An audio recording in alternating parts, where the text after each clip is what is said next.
Meu nome é Jorge Matar Vilela, eu sou professor do Departamento de Ciências Sociais e do Programa de Pós-Graduação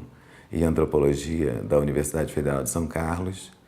E as minhas linhas de pesquisa são de Antropologia da Política e da Democracia,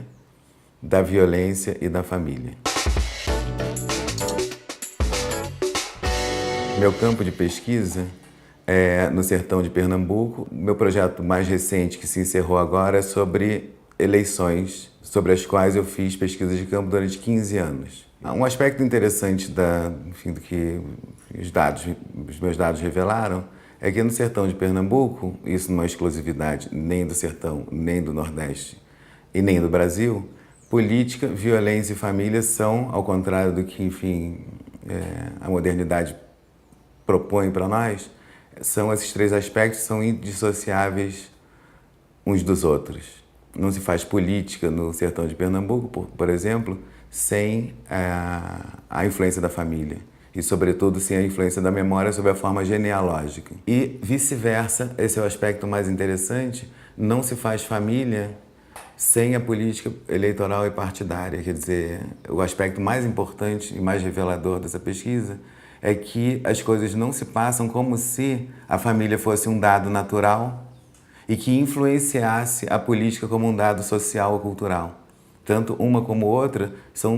elas se determinam mutuamente. Não se constitui, por exemplo, família sem que, pelo menos num determinado ambiente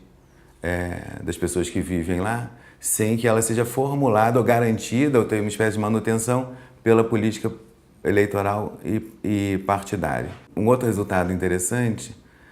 da pesquisa é verificar como é que esse tipo de política eleitoral, que se faz nos pequenos municípios,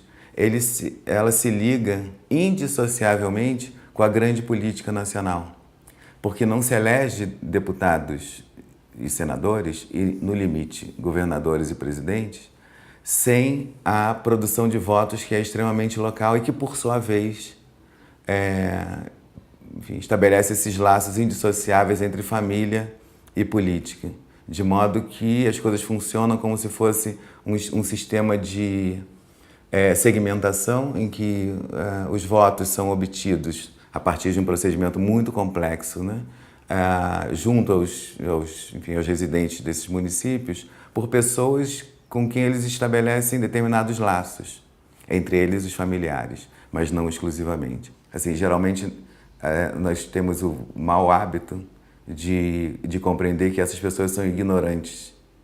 da política. Na verdade, elas são aquelas que conhecem muito mais profundamente do que nós como é que a democracia funciona de verdade, e não a partir dos ideais democráticos que nós fazemos e que não se realizam em lugar nenhum no final. Esses resultados só se tornaram possíveis em função desse método que se chama de pesquisa de campo intensivo, que envolve a coabitação com as pessoas. E isso me permitiu, por exemplo, testemunhar uma série de coisas que, em geral, uma pesquisa por questionário, por entrevista, não permitem, como, por exemplo, verificar, visitando,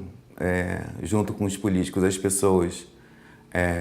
junto a quem eles iam procurar os votos, como é que, a partir das visitas, se finaliza o processo de persuasão.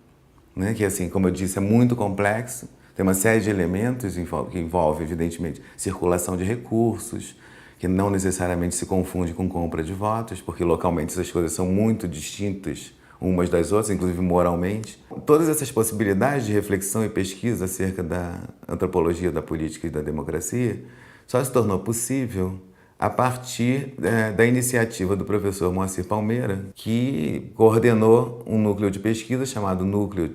de Antropologia da Política, e que o ponto de partida era precisamente adotando uma certa metodologia antropológica, estabelecer como ponto de partida que política precisava ser definida segundo aquilo que, as pessoas entre as quais a gente vai fazer pesquisa definem como política.